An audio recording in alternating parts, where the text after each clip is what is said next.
Oiga, qué gusto me da saludar, reencontrarme con usted. Había estado 2 miércoles ausente, porque ya sabe que luego se junta el lavado y el planchado, pero ya afortunadamente estamos aquí con usted, agradeciéndole a Alejandra Mota, que estuvo aquí en esta conducción, que lo hace maravillosamente bien, y agradecer a la Radio Televisión de Veracruz la oportunidad de estar con usted todos los miércoles a las 10:30 de la noche. Tenemos una gran invitada y 2 grandes periodistas a quien voy a acompañar en esta noche. Siempre agradeciéndole al área de noticias, a la subdirección de noticias de Radio y Televisión de Veracruz, a la dirección y a usted que nos permite intercambiar puntos de vista en esta noche de miércoles 3 de mayo. Por cierto, un abrazo a todos los compañeros desde sus trincheras que tratan y que buscan la libertad de prensa, la libertad de expresión. Un abrazo a todos mis compañeros y también, obviamente, a los ejecutivos de La Cuchara, que ya a estas horas ya debieron haber terminado el jolgorio. Por eso es importante empezar este espacio. Hoy nos acompaña la presidenta del Tribunal de Conciliación y Arbitraje, que pertenece al Poder Judicial. Está la presidenta Itzel Castro Castillo, a quien voy a saludar en este momento, y después a estos 2 grandes periodistas. Presidenta, qué gusto saludarla. ¿Cómo está? Gracias, encantada de estar aquí con ustedes. Gracias por la invitación. Hombre, el gusto es totalmente nuestro. Rosana Luna, qué gusto saludarte nuevamente después de 14 años que no te veía. ¿Cómo estás? Pues sí, yo dije ya después de 14 años, ya yo creo que ya voy a ir a darme una vuelta. Gracias, bienvenida magistrada. Gracias. Desde luego también estamos ya listos. Estamos listos y además presento a alguien que yo respeto y admiro muchísimo, es un gran periodista. Yo le diré que es un poeta del periodismo, Miguel Valera, que está con nosotros. Miguel, qué gusto saludarte, ¿cómo estás? Ramsés, un gusto, gracias por es un honor, Rosana, magistrada. Es un gusto estar aquí con ustedes esta noche. Bueno, el Tribunal de Conciliación y Arbitraje desde 1999 existe, conforme a la ley orgánica, conforme a la Carta Magna veracruzana, pertenece al Poder Judicial y bueno, pues lo que hace lo tendrá que explicar la presidenta en este programa. Pero primero quisiera ir a lo último y ya después me gustaría preguntar a mis compañeros y yo si hay justicia laboral y todo esto, pero antes, ¿cómo va esto de los laudos? Más de 1,700 laudos en 174 municipios. ¿Cómo está ese asunto? Pues es un tema que tiene relación con la carga laboral y la competencia del tribunal. Efectivamente hay un gran número de laudos, pero estos son el resultado de un gran número de juicios que se han resuelto, que han causado estado y que están por cumplirse.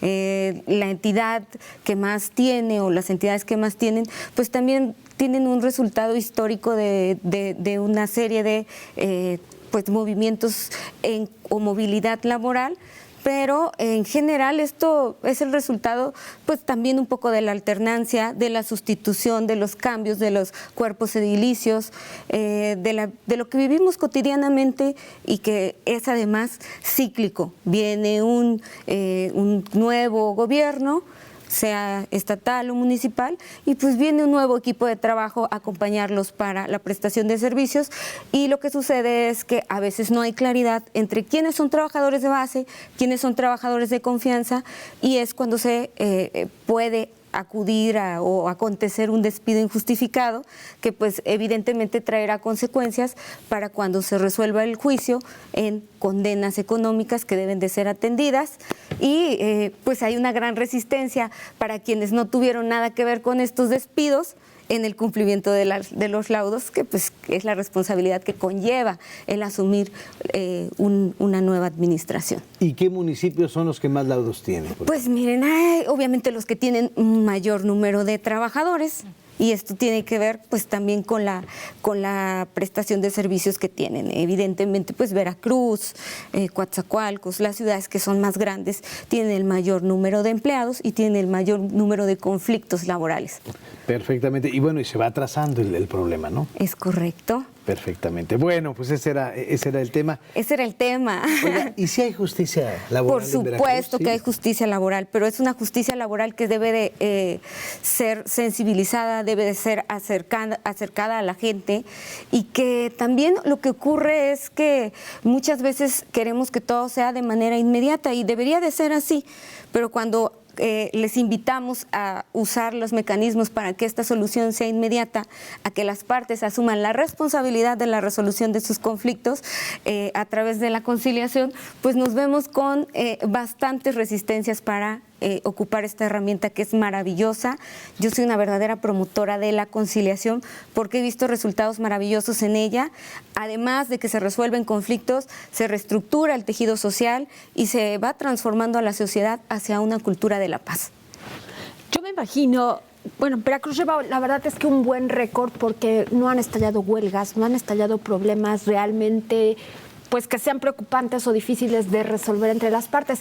Pero le preguntaría, me imagino que hay temporadas como por ejemplo cuando cambian, como bien usted lo ha explicado, las administraciones, bueno, aumentan los laudos. Viene diciembre y me imagino que entre diciembre y enero prestaciones que se estén demandando, viene ahorita mayo, reparto de utilidades, en fin. Pero ¿qué es lo que más se demanda? ¿Qué es lo que más está exigiendo o buscando el trabajador que se le respete?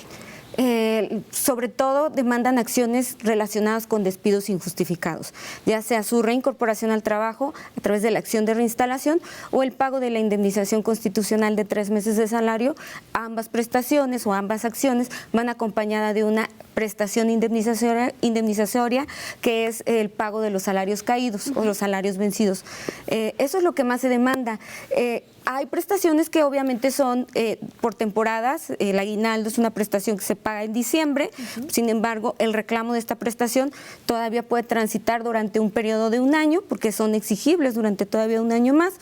Entonces esto no es algo como que muy inmediato. Lo que se ocupan más en demandar son las prestaciones o estas acciones que tienen que ver con el despido, porque el derecho fenece en 2 meses. Una vez que tú eres separado, tienes 2 meses nada más para instar la acción de la justicia a través de la presentación de una demanda laboral. Pero ahora, por ejemplo, esta buena resolución, digamos, favorable hacia los trabajadores cuando tenga que ser, desde luego, pero podríamos decir que lo que al final se refleja es que no hay huelgas. Además, claro, hay otros factores como la relación que se tenga con los sindicatos, en fin, pero esto puede ser también este tipo de resolución que no hayan llegado a huelgas. Miren, aquí es una gran oportunidad para expresarles al auditorio y a ustedes que la competencia del tribunal es muy compleja. El tema colectivo, que es el tema de los emplazamientos a huelga, es un tema que sí tenemos que ver que tiene que ver con el tribunal, con el reclamo de los sindicatos de mejores condiciones laborales, que de hecho se pactan a través de esta denominación, condiciones generales de trabajo, y que son pactadas con el cuerpo edilicio o con las titulares de las entidades públicas para poder generar mayores beneficios. ¿Y el sindicato no se pone renuente? ¿Cómo no, con el sindicato? No. Los sindicatos pues ejercen sus derechos. El derecho de los sindicatos es, primero, cuando no hay algunas condiciones generales de trabajo, es pues poder fijar condiciones generales de trabajo, obtener beneficios mayores a los establecidos en la ley. La ley que nos aplica a nosotros, con la que trabajamos, es la Ley Estatal del Servicio Civil de Veracruz. Esta ley se formó o se emitió en 1992 y desde 1992 nació el tribunal, si bien se incorporó en el 2000 al Poder Judicial. Sí, en el 99. No, es desde el 92, tenemos ya 30 años como tribunal que ha transitado de un origen totalmente diverso al que tenemos ahora. Nosotras somos magistradas, que les mando un saludo a las magistradas integrantes del Pleno del Tribunal de Conciliación y Arbitraje. Somos magistradas del Poder Judicial y bueno, en aquella ley se preveía que los magistrados fueran nombrados por los sindicatos, uno de ellos, el otro por las entidades públicas y el tercero árbitro, él era nombrado por el presidente del Tribunal Superior de Justicia. ¿Usted cómo llega ahí? Pues yo llego desde hace 14 años al Tribunal de Conciliación y Arbitraje. Les comparto que yo llegué a suplir a una compañera que se fue por un permiso de 6 meses. Entré a cubrir un interinato y bueno, encontré ahí la materia que es la materia que me apasiona, que me gusta, que me motiva y que me hace todos los días tener las ganas de servir, la materia laboral burocrática. Iba yo por 6 meses y bueno, pues estoy por cumplir 15 años en el tribunal. Llegué a la unidad de conciliación. Yo creo que esto tiene que ver con mi gran compromiso con la conciliación laboral. Ahí fue donde empecé a trabajar con grandes compañeros y bueno, pues de ahí estuve en mesas de trámites, levantando audiencias, haciendo el trabajo que corresponde. Posteriormente estuve resolviendo incidentes sobre personalidad, competencia, acumulación, todos los que tienen que ver con la materia laboral. Y después me invita uno de los magistrados a formar parte de una ponencia como proyectista. Eso fue en 2012 y desde 2012 empecé a proyectar laudos y bueno, pues a aprender y a resolver los juicios, básicamente estableciendo la litis, fijando cargas procesales probatorias y valorando pruebas y emitiendo resoluciones, proyectos de resoluciones que fueron, en el proceso es dar cuenta al magistrado, exponer cuáles son los medios probatorios que son tendientes a acreditar ya sea las acciones o las excepciones de la parte demandada y bueno, pues es así como llegué al tribunal ya hace muchos años y pues me siento muy honrada de pertenecer a él y que mis compañeras magistrales hayan depositado la confianza en mí para nombrarme presidenta. Llegué al tribunal como presidenta en el 2020 y les comparto que fue maravilloso porque llegué a mi centro de trabajo ya por muchos años, con mis compañeros que me arroparon mucho y con una materia que a mí me encanta. Bien, vamos. Claro, me arroparon mucho el que alguien que ha hecho carrera judicial y que ha transitado por varias partes logre representar a un órgano de justicia, te legitima con tus compañeros, que es lo primero que tienes más cercano, pero también te legitima con la gente a quien le sirves. Oiga, dada su experiencia y la experiencia que ha tenido en esa materia, ¿cómo lograr el equilibrio entre la justicia laboral y el derecho que tienen político, vamos a llamarle así, los ediles, por ejemplo, los alcaldes, cuando llegan a una administración y traen su equipo de trabajo y lo integran a un gobierno? Y luego lo heredan a la siguiente administración, que ese ha sido el problema que se ha generado a lo largo de muchos años. ¿Cómo lograr ese equilibrio, ese justo medio? Pues con buenas prácticas. Primero hay que conocer la norma, hay que conocer la ley, hay que saber con claridad quién es un trabajador de base y quién es un trabajador de confianza, porque esta diferenciación hace que pueda ser beneficiado con la estabilidad en el empleo o que pueda ser separado sin consecuencias para la entidad pública. Esta es la primera parte. Y la otra, pues también con un gran compromiso y una gran responsabilidad en el sentido de que a veces muchos de los trabajadores forman parte de una entidad pública en ciertas condiciones. Cuando va a terminar el periodo por el que estaban trabajando, pues se les expiden nombramientos respecto a otras categorías que no tienen nada que ver con lo que ellos desempeñaban buscando su permanencia. Pero evidentemente esto pues es una situación totalmente irregular. Entonces, ¿cómo buscamos ese equilibrio? Conociendo la norma y luego actuando de manera vertical y aplicando la normatividad en cuanto a si tú eres invitado para trabajar como un empleado de confianza, sabes que va a llegar el momento en el que te tienes que retirar y no puedes permanecer ahí.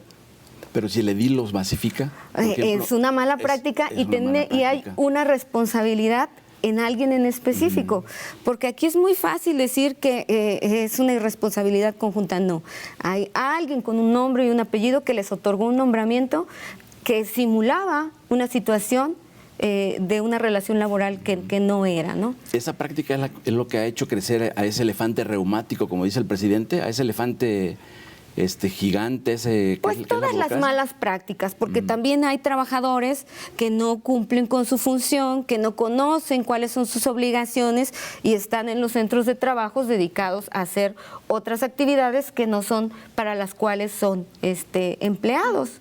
Es una combinación de malas prácticas por ambas partes. Creo que la responsabilidad es conjunta, pero en general todos tenemos la obligación de cuando ingresamos a un ente a trabajar, pues cumplir con las obligaciones a las que somos contratados y si nuestras funciones son aquellas sobre las que recae una categoría de trabajadores de confianza, que la ley lo establece con mucha claridad, son quienes realizan funciones de dirección, supervisión, investigación, asesoría, control de inventarios, responsables de almacenes, o sea, hay categorías o funciones muy específicas. En ellos no cabe el despido injustificado. No cabe el despido injustificado. La separación es una separación que no lleva consecuencias para las entidades públicas. Así que de entrada, si alguien que ostente alguno de estos cargos y ponga una denuncia, pues en automático... Sí, las demandas no van a prosperar, evidentemente van a ser absueltas las entidades públicas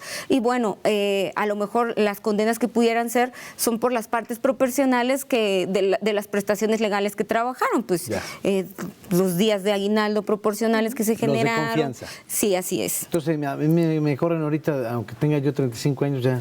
No me puedo ir a quejar con usted. Pues puede ir a quejarse y desde luego que puede presentar la demanda y le vamos a dar trámite, pero la resolución invariablemente va a ser absolutoria. Sí, evidentemente. Sucede y es algo muy particular que las defensas de las entidades públicas, cuando nosotros estamos analizando todas las excepciones y la contestación a la demanda y todo, y dicen, no, es que realizaba supervisión, porque era la persona que supervisaba que en los sanitarios hubiera jabón líquido, toallas para secar las manos, hacía la limpieza y decimos, no, hay que ser claros. La supervisión implica el poder tener bajo la vigilancia a otras personas. No nada más el baño. Evidentemente esas actividades que quieren ubicar en una categoría totalmente diferente son las que no corresponden y bueno, pues devienen en las condenas. Hay otra confusión muy general. Fíjense que ustedes mismos, si preguntan a sus compañeros, la mayoría considera que son trabajadores de confianza las personas que son contratadas por tiempo determinado o que están bajo un esquema de contratación. Entonces ellos se asumen como trabajadores de confianza y no. Solo hay dos categorías laborales, de base y de confianza, y eso lo definen tus funciones. La temporalidad puede ser que seas interino porque estás cubriendo a alguien por obra determinada, que seas eventual, que había sido contratado para abatir el rezago en alguna entidad, y eso tiene que ver con la temporalidad de la contratación, pero no con tu calidad laboral. Y es una confusión muy común. De hecho, la mayoría de las personas se asume como personal de confianza por estar bajo un esquema de contratación temporal. Y se ha dado el caso, por ejemplo, que de la noche a la mañana se cree, y sobre todo me refiero cuando van a cambiar las administraciones dentro de las instituciones gubernamentales, se cree de pronto un departamento porque digan, aquí cabe mi gente mientras tanto y aquí se queda. Pues no, o estaría fuera de la ley incluso hacerlo. No es algo que acontezca de manera frecuente. Ocurre más lo que nos comentaba Miguel, que evidentemente al término de una administración tratan de colocar a los empleados en otras categorías o en otras funciones o expedirles nombramientos que no reflejen lo que en realidad hacían. Eso es como que mucho más frecuente. Sin embargo, pues el nombramiento, si bien es el instrumento que formaliza la relación de trabajo, no define tu carácter laboral, sino lo que materialmente ejecutas. Entonces el que llegue a la nueva administración puede retirarlo sin ningún problema. Claro, nada más pues evidentemente tendrá que acumular las pruebas que le permitan demostrar que lo que realmente o materialmente se efectuaba era distinto al nombramiento que se ostentaba. Y también hay personas que tienen nombramientos que no corresponden a sus funciones y esa pues no puede ser una responsabilidad del trabajador tampoco, porque el nombramiento es unilateral. Lo expide el titular. Nada más. Claro. Puede quitar y puede poner. Puede quitar y puede poner, pero lo que es inadecuado o lo que son malas prácticas es que el nombramiento no corresponda a las funciones que se ejecutan de manera material. Para la gente que nos está viendo, ¿qué casos manejan ustedes? ¿Qué casos les presentan? ¿Qué casos ven ustedes? Bien, pues nuestra competencia. La competencia del tribunal es la atención de los conflictos laborales que se llevan entre los trabajadores de las entidades públicas, llámense los 212 ayuntamientos, organismos autónomos, poderes públicos. RTV cabe entonces. Sí, porque es un organismo público descentralizado. Y bueno, a partir de 2016, la segunda sala de la Corte emitió una jurisprudencia en donde declina o establece que la competencia para los organismos públicos descentralizados le corresponde al Tribunal de Conciliación y Arbitraje. Y bueno, pues también somos competentes para estos conflictos. Resolvemos los conflictos intersindicales, por ejemplo, hay dos sindicatos de una misma entidad y bueno, uno considera que es el titular de las condiciones generales de trabajo, pues obviamente va a demandar al otro. Pues también hay conflictos entre agremiados y sus sindicatos. Estos conflictos son también competencia del tribunal. Pero esto solo es en el aspecto jurisdiccional. Tenemos también una función conciliatoria y ahí pues atendemos todo lo que tiene que ver con los conflictos colectivos, que tienen una relación directa con el establecimiento o fijación de condiciones generales de trabajo, la revisión salarial, la revisión de condiciones generales de trabajo o la violación de las condiciones generales ya establecidas. Es decir, que no se reconozcan los derechos que ya fueron pactados, que no se cubran a los trabajadores. Es válido que una organización sindical haga un emplazamiento a huelga para reclamar este cumplimiento.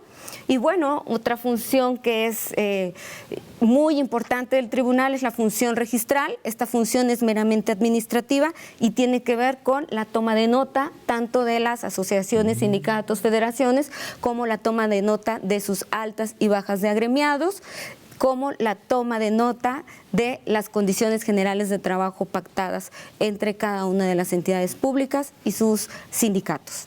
Entonces es una amplia gama de funciones que tenemos. ¿A dónde pueden acudir los ciudadanos que sientan violentados sus derechos laborales? Ay, pues esta es una gran oportunidad, estimado Miguel, porque me das la oportunidad de compartir que en el Tribunal de Conciliación y Arbitraje hay un área específica encargada para asesorar y representar legalmente a los trabajadores que no tienen los recursos para cubrir los gastos que pudiera generar la representación de un abogado. Es la Procuraduría de la Defensa de los Trabajadores al servicio de las entidades públicas y tiene su residencia en el mismo edificio donde estamos ubicados, el tribunal.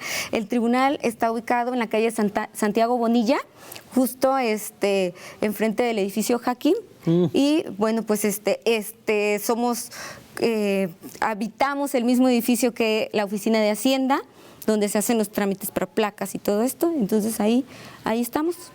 Perfectamente. Entonces ahí pueden acudir. Ahí pueden acudir. Perfecto. Ellos son, es la instancia encargada de dar la asesoría y la representación legal. Luego van y tocan mi puerta y les digo, no puedo, estoy impedida para ello porque me va a tocar resolver los asuntos. Y así sucede con los demás. Da la última palabra, digamos. Pues nosotros tenemos que resolverlos. Por lo tanto, no podemos ser juez y parte, ¿verdad? No podemos asesorar, pero hay una instancia ahí que está dedicada a representarlos y asesorarlos. Lo que decía Miguel, entonces, ¿ven ustedes acoso laboral? ¿Acoso sexual también ha habido casos? Pues no, generalmente no. Ha habido despidos relacionados con el tema de orientaciones sexuales. A veces es un poco complejo. Nosotros hemos tomado muchas medidas para capacitarnos en el tema de género. Usamos las herramientas metodológicas para resolver con perspectiva de géneros. Tenemos una gran gama de buenas prácticas para cualquier persona que se encuentre en una situación de vulnerabilidad, tanto personas con discapacidad como personas que son adultas mayores, como personas que pertenecen a alguna comunidad LGBTIQ+. Y hacemos muy buenas prácticas. Ya tenemos una unidad de perspectiva de género para resolver de género, de equidad de género y personas en situación de vulnerabilidad. Y pues hemos trabajado en capacitarnos, en también acordar las medidas cautelares o precautorias para evitar que haya alguna situación de acoso, de que se siga revictimizando a la posible trabajadora que ha sido objeto de alguna situación de acoso laboral. No en el caso específico del acoso sexual, porque bueno, eso sería perseguido de manera penal, ¿no? En el ámbito penal. Nosotros no hemos tenido ninguna situación de esa naturaleza, pero hemos dictado laudos con perspectiva de género y entre una de las medidas de reparación que hemos dictado es que el lugar a donde va a ser reinstalada la trabajadora, todos los compañeros deben de capacitarse en género, en las nuevas masculinidades y pues propiciar un ambiente en donde regrese la trabajadora o regrese la persona que ha sido violentada y sea entendible que todos somos diferentes en realidad. Pero esto ha sido inédito, ¿no? Porque que yo recuerde algún tribunal que esté aplicando estas medidas. Pues no, yo creo que somos muchos los que ya estamos siguiendo esta ruta. Hay un plan nacional, un pacto nacional para Pues sí, para la equidad Sí. de género. Y bueno, nosotros reportamos, como somos un tribunal burocrático, con los tribunales burocráticos de todas las entidades, que algunos pertenecen al Poder Judicial, otros a las secretarías de gobierno o a las secretarías del trabajo. Cada órgano es diferente, pero vamos reportando de manera constante todas las acciones que tenemos. Perfecto. ¿Nos permite hacemos una pausa y Ay, regresamos? gracias, sí, ya los estoy aturdiendo, No, al ¿verdad? contrario, no, conviene, hay que asesorarnos, Vamos a hacer una pausa, regresamos. Está la presidenta de la Junta de Coordinación, del Tribunal de la Junta de Coordinación y Arbitraje del Poder Judicial, Itzel Castro Castillo. Ahorita regresamos. Gracias.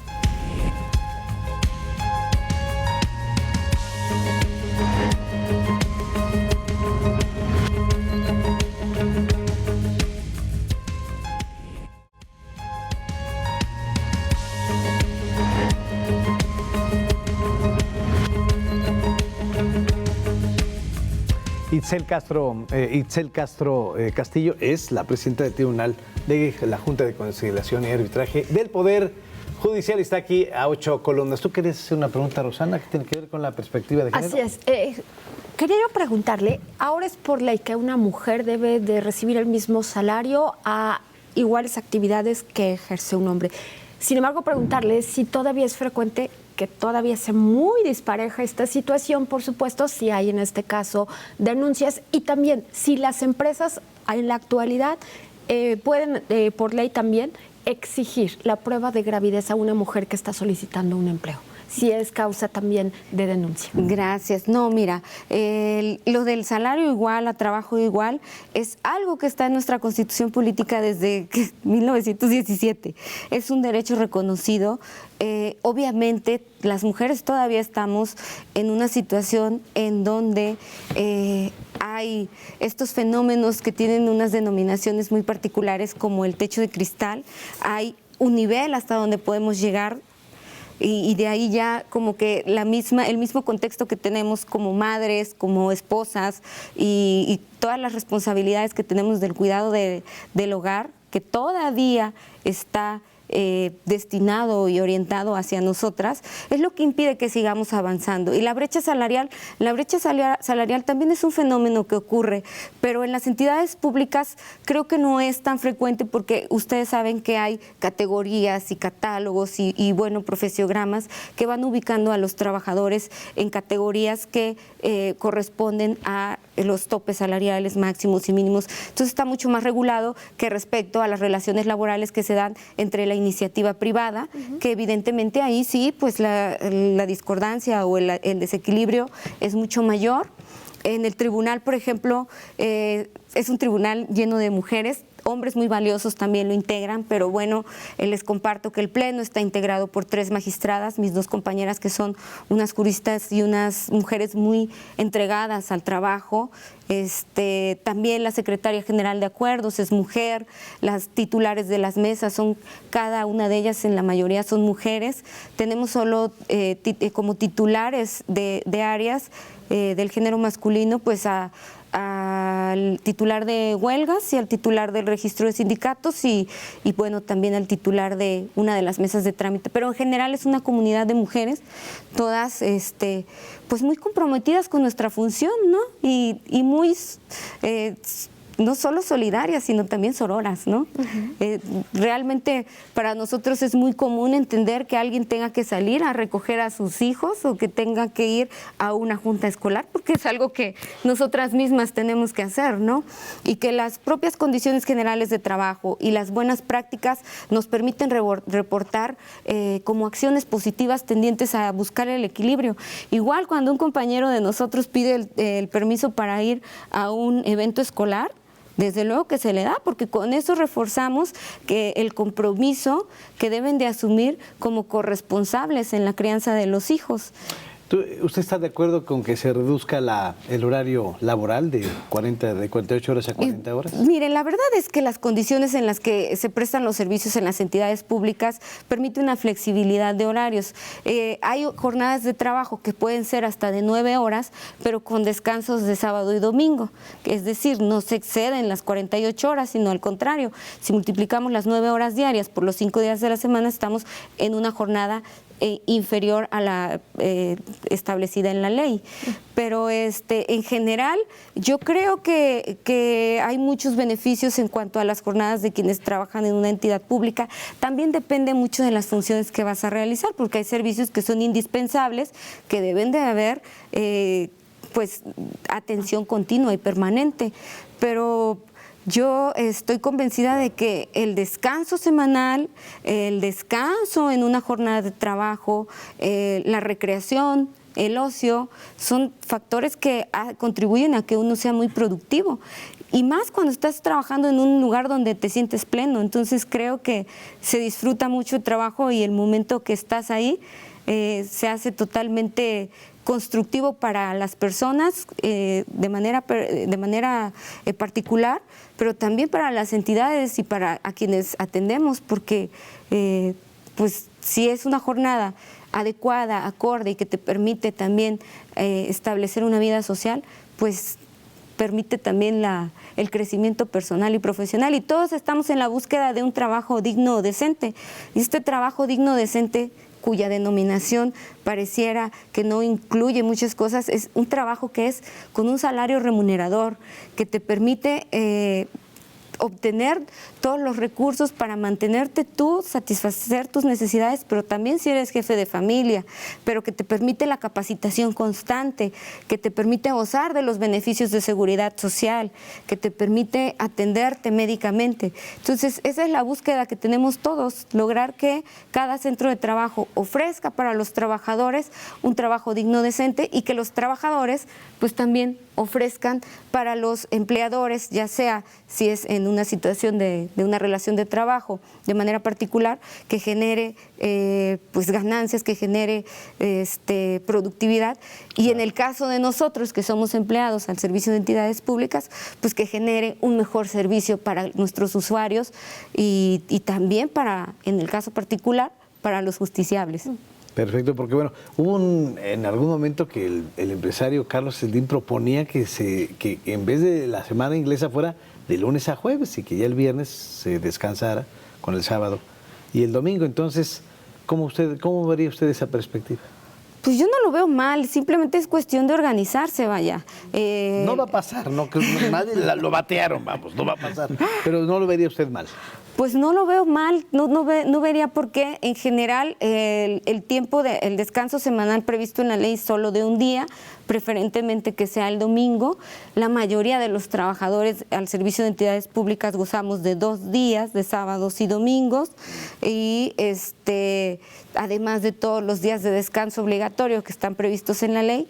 A mí lo que me parece es que en vez de buscar un mayor o una disminución de la jornada laboral, lo que se debería de buscar, practicar, ejercer, sensibilizar, es que se respeten los derechos ya establecidos.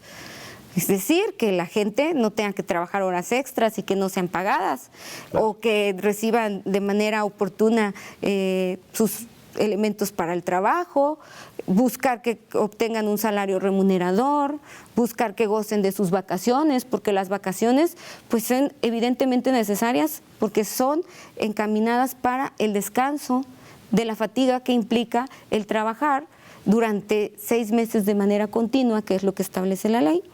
Y entonces, pues, tienes derecho a un descanso. Entonces, yo creo que en vez de reducir jornadas, lo que debemos de propiciar es que lo que ya está establecido en la ley sea algo que disfrutemos todos de manera tangible y que sea una realidad material, ¿no? Claro. Ese es el objetivo de las leyes, que se vayan transversalizando los derechos para que todos los puedan gozar.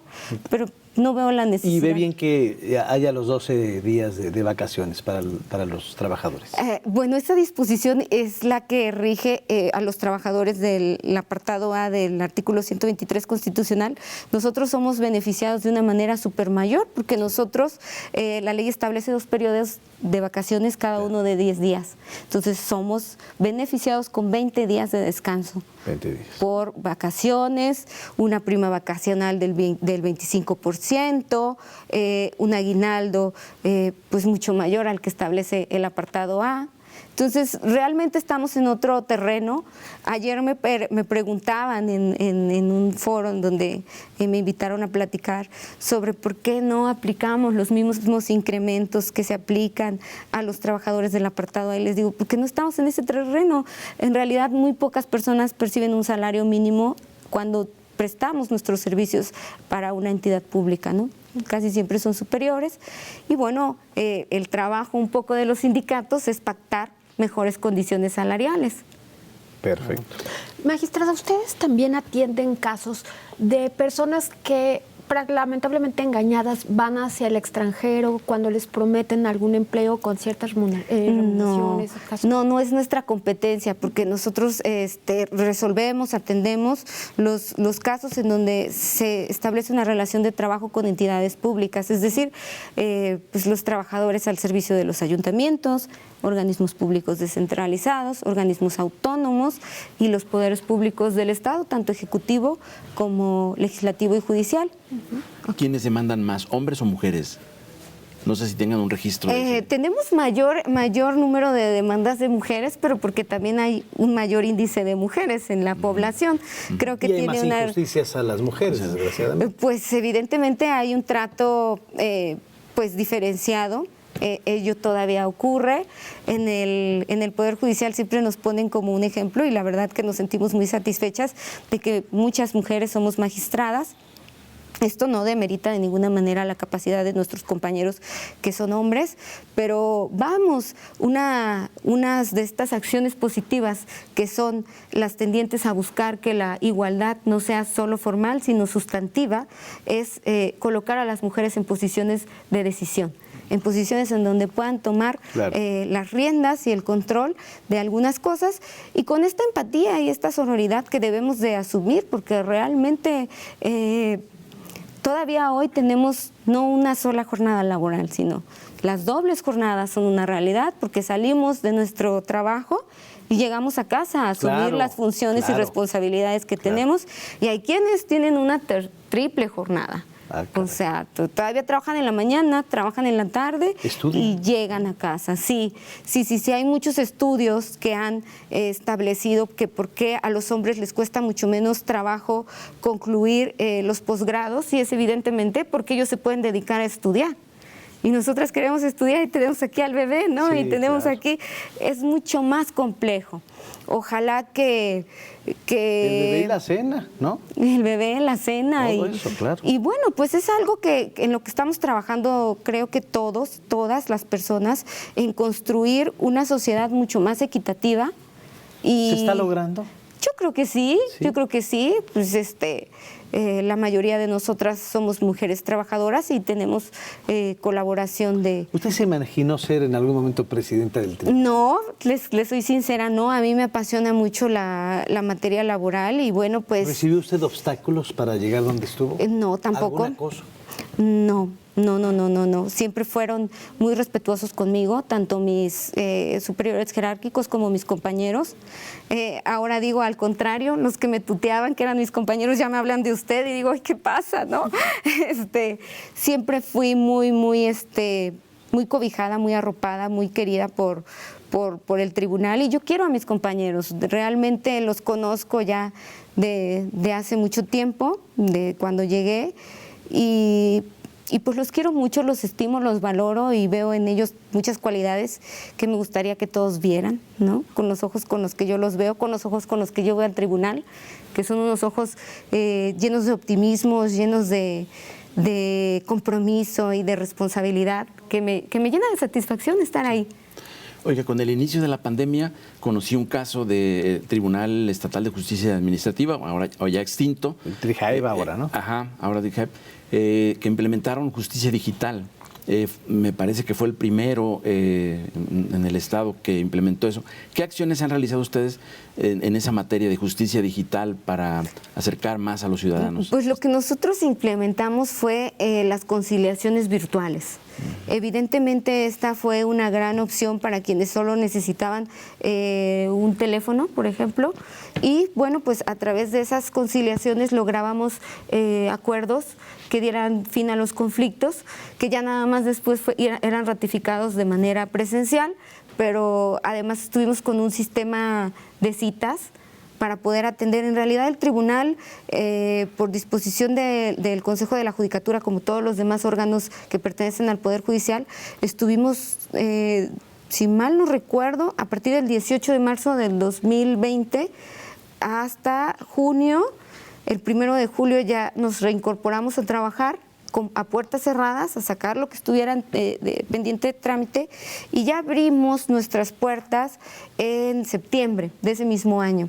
Pero en todo el tiempo que estuvimos trabajando, estuvimos pues valorando pruebas, resolviendo, atendiendo los juicios que tuvieran algún acuerdo pendiente, y muy activos. Obviamente esto trajo un retraso, porque el tribunal lleva o celebra diariamente alrededor de 60 audiencias.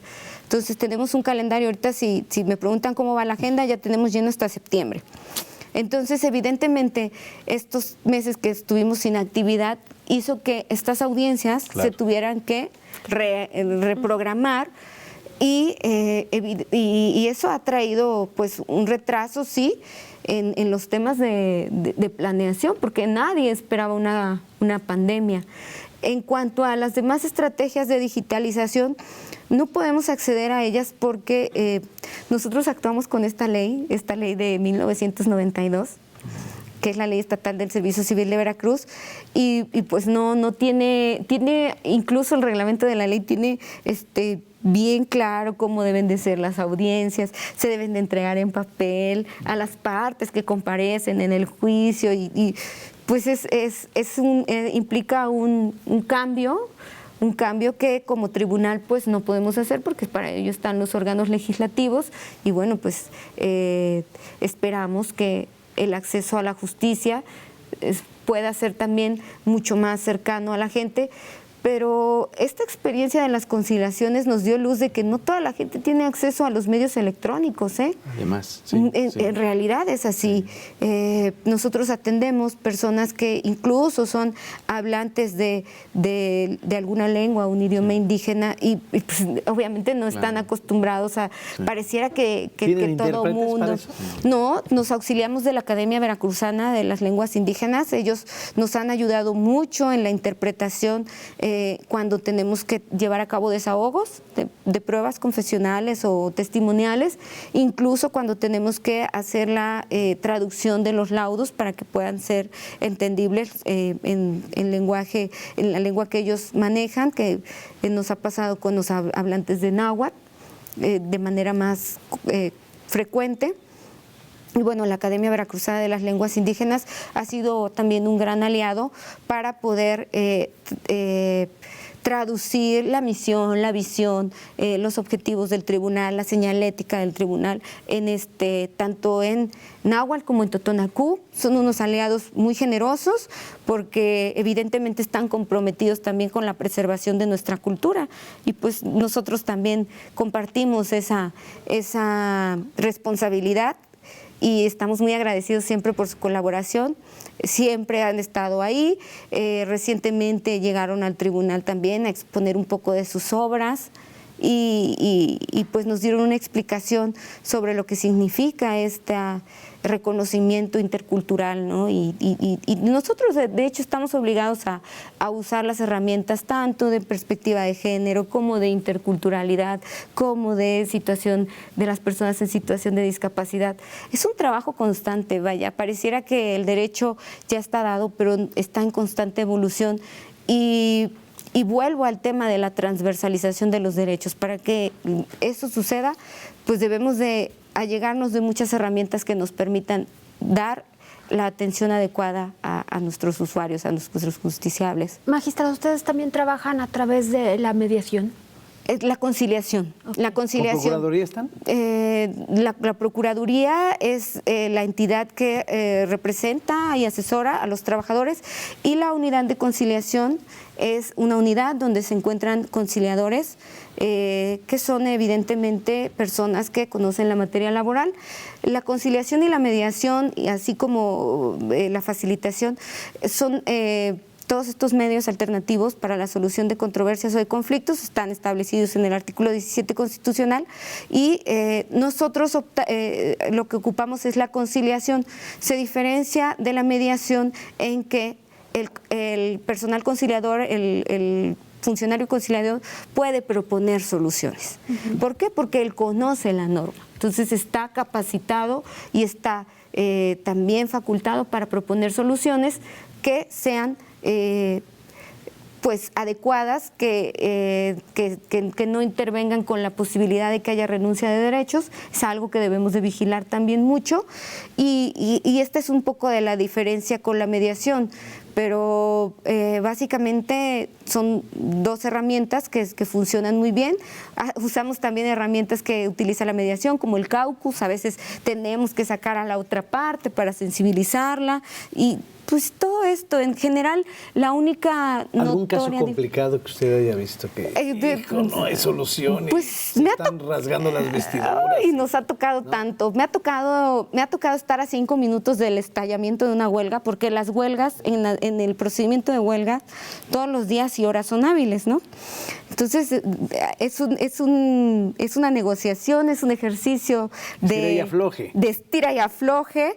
Y resulta que ya estamos viendo que faltan 5 minutos para que dé la hora del estallamiento de la huelga y estamos todavía en la negociación, los ánimos se suben, se bajan. Tenemos que ser como conciliadores, a mí me encanta la conciliación, tenemos que ser también parte de equilibrio, un puente de comunicación. A veces no es muy fácil porque las partes ya están en conflicto, ¿no? Pero me ha tocado que al 5 para el estallamiento logramos una resolución y es una gran y enorme satisfacción. ¿Y un caso emotivo? Siguiendo un poco la pregunta de Ramsés, un caso emotivo que diga, necesitaba justicia, le hicimos justicia. Pues hay muchos. Miren, nos hemos dado a la tarea de atender a los justiciables y se me pone hasta la piel chinita porque de pasar a ser expedientes, pasan a ser personas, ¿no? que uno identifica con mucha claridad, y hay personas que van en una situación ya cursando un cáncer, cursando enfermedades terminales. También la pandemia nos mostró que hubo muchos fallecimientos por la cuestión del COVID y generalmente nosotros tramitábamos alrededor de 30 declaraciones de beneficiarios al año, se elevó a 500. Entonces, es algo que te pone muy cerca de la gente y hacemos todo lo que está en nuestras manos para poder servirles. A veces la solución no la tenemos, pero créanme que todos son atendidos con el mayor respeto, con la mayor empatía y sobre todo con la mayor responsabilidad que asumimos como autoridades de hacer lo que nos corresponde. Hoy, ¿cómo es la relación del tribunal con los sindicatos? Y sobre todo porque todos los días nos decías, hay gente interesada en y hay formar muchos sindicatos, oiga, muchos. Pues la relación con los sindicatos es una relación de respeto, es una relación de armonía. En general, el tribunal, les decía yo al principio de esta conversación, cuando atendemos a los temas sindicales lo hacemos desde una perspectiva como una autoridad simplemente administrativa, una autoridad registral. Están muy acotadas las facultades del tribunal para limitar los derechos sindicales, y la libertad sindical ya es un derecho humano. A veces la gente cree que no, que nada más es el derecho al trabajo. No. La formación de sindicatos, la libertad sindical es un derecho humano que implica 3 cosas de manera particular o de manera más claras. La posibilidad de que un trabajador forme parte de un sindicato, la posibilidad de que un trabajador decida no formar parte del sindicato y la posibilidad de un trabajador que tenga movilidad de sindicatos. Nada de que, no me puedo renunciar a porque pierdo el trabajo. No.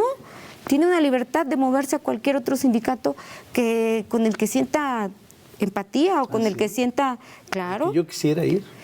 Mientras sea de la misma entidad. No, pues cuando hay muchos sindicatos en una entidad, pues se puede optar por la posibilidad que tengan en la mano y nada les debe de restringir ese derecho. Presidenta, nos queda muy poco. Para la gente que nos está viendo, debemos confiar en el tribunal. No hay nepotismo, no hay compadres, no hay quizá alguien que mueva la mano, que mueva la cuna en un caso que, a ver, Itzel, ayúdame a Miguel porque es mi compadre, es mi amigo y me tienes que resolver a favor. Tenemos que confiar, debemos confiar. El veracruzano puede confiar en el tribunal. Sí, con mucha firmeza lo digo. Deben de confiar en las autoridades. Nosotros estamos ahí para actuar de forma imparcial. Obviamente nuestro campo de actuación es lo que nos faculta la ley. No estamos para asesorar ni para inclinar la balanza hacia uno u otro lado. Somos un órgano imparcial.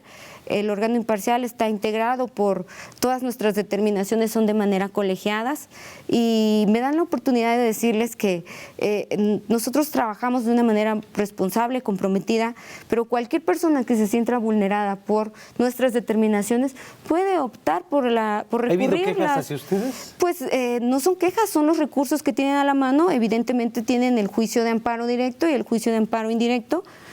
Nosotros somos, la justicia laboral es uninstancial, no hay tribunales de alzada ni nada de esto. Es una justicia social, es una justicia que se encarga de buscar la paz y el equilibrio, y desde luego pues no tenemos la última palabra. Si alguien considera que una determinación que nosotros tomamos vulnera sus derechos, tienen la posibilidad de recurrirlo. Para eso están las autoridades federales y nosotros debemos de acatarlas de manera puntual y correcta. Se nos termina el tiempo, Presidenta. ¿Sí o no? ¿Te quieres reelegir como presidenta? Yo estoy para servirles, si depositan la confianza en mí. Yo me siento muy feliz en el tribunal, pero creo en la democracia, creo en la libertad y creo en la posibilidad de que cada quien emita su voto de manera libre, directa y pues en este caso es público. Sí quieres. ¿Regresas? ¿Regresas aquí al programa? Cuando me inviten, con mucho gusto. Gracias. Miguel, ¿regresas? Con gusto, Ramsés, es un gusto haber compartido este programa con ustedes. Tú no tienes de otra, tú sí tienes que regresar, y yo espero que usted regrese también con nosotros el próximo miércoles a las 10:30. Gracias y buenas noches.